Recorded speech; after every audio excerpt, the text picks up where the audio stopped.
Hi there! Join us on a trip as we head to Bogotá.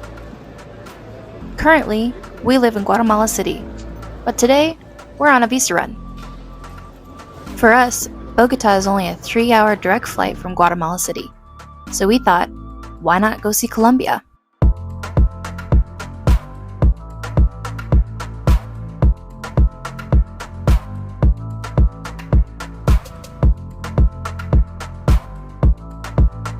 I think because our flight got in so late, the Bogotá airport was not super busy, and customs was muy fácil.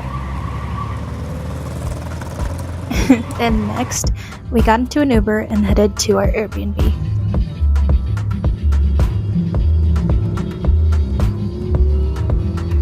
We made it! Nice little small situation.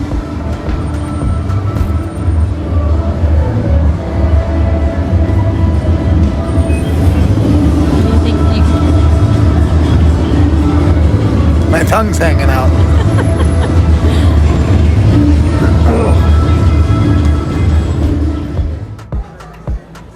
We got to the Airbnb quite late, so we went out to find some quick dinner and found this pretty cool burger joint and bar, and got some pretty amazing veggie burgers before we called it a night. After sleeping in a bit, we had made plans to meet up with a friend at his coffee shop.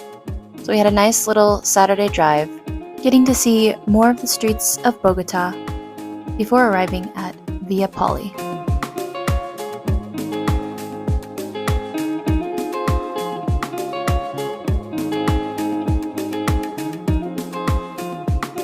It was a cute little shop, and we got to meet up with him and another friend who are both coffee producers. It was awesome to get to chat with them about coffee producing and coffee related subjects. He also let us try one of his pink bourbon honey processed coffees, and it was amazing and one of the best honey processed I've ever had. Next, we made our way back to the general area that we were staying to go to another coffee shop that another friend had recommended to us. One of the two differences that I've noticed between Colombia and Guatemala thus far is that the driving is a lot scarier in Colombia than it is in Guatemala. When we got there, it did not disappoint. We were greeted by a really well-designed coffee shop layout.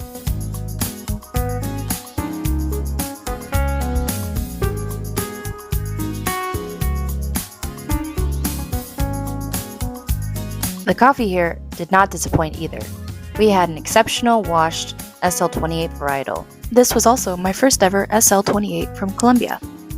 After coffee, we had a nice tranquilo evening. We went out and got some delicious pasta, but while the nightlife was just starting up, we were gonna call it a night. The next morning, we tried to get an earlier start to go meet up with our friend at Plazoleta Choro de Quevedo.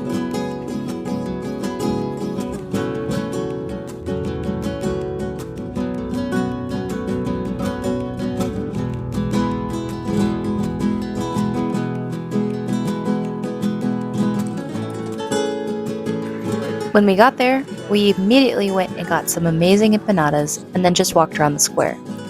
We ended up going into this little shop where our friend's grandmother actually used to live, like 50 years ago. So way before any of us were born, but it was still fun to imagine what this little shop would have looked like 50 years ago. Next, our friend took us to try chicha, which is a local alcoholic beverage made from fruits. We got to try the tamarind flavor and the passion fruit flavor. It was kind of interesting. It kind of had the texture of a smoothie that had maybe been sitting out for a little while and more of a kombucha type fermentation. Next, after saying goodbye to our friend, we headed to the cable car station to head up the mountain to Monserrate. Because it was a Sunday, the line for the cable cars was quite long, so it took us about an hour to get to the top, but once we got there, well, I'll just show you.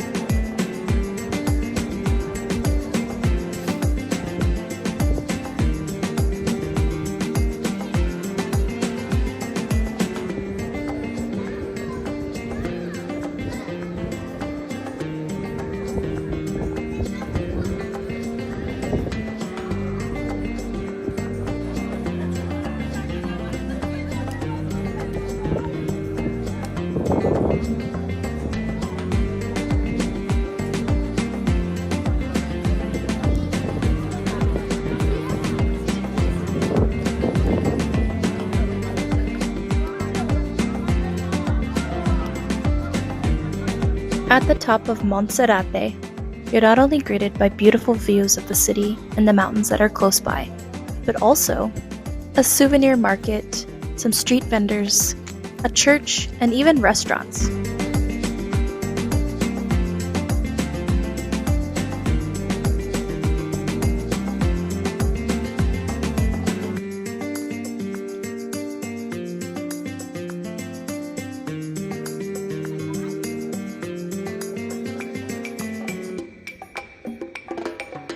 As we were exploring and thinking about making our way back down, we soon realized that the line for the cable cars back down was incredibly long. So instead, we decided we were going to take the 2-mile-long path back down on foot.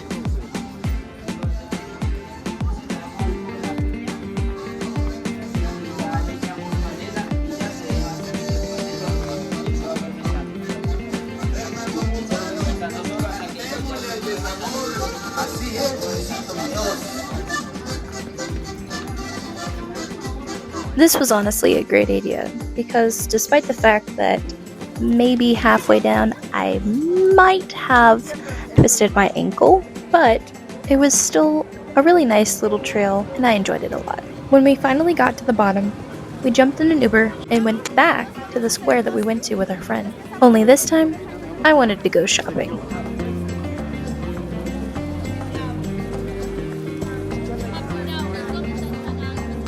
After shopping, we sort of just kept walking around and looking at all the sights to see. And of course, we had to get another empanada. Okay, go for it.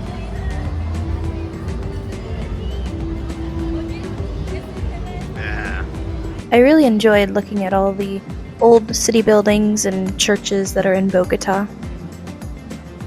And of course, no trip to Colombia is complete without trying arepas.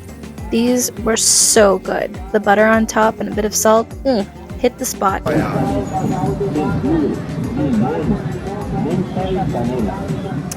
I think Sunday was definitely my favorite day in Bogotá. Everyone was just really chill and enjoying their time. Then we headed back to the Airbnb and actually ordered food in and just had a really nice sunset and called it a night.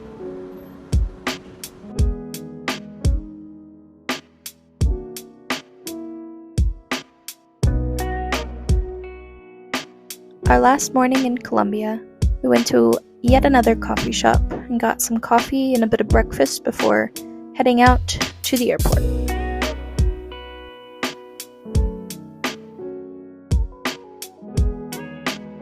The second major difference that I noticed between Colombia and Guatemala was the Spanish. For us gringos trying to learn Spanish, the Colombian Spanish is a lot faster and harder to understand than it is in Guatemala.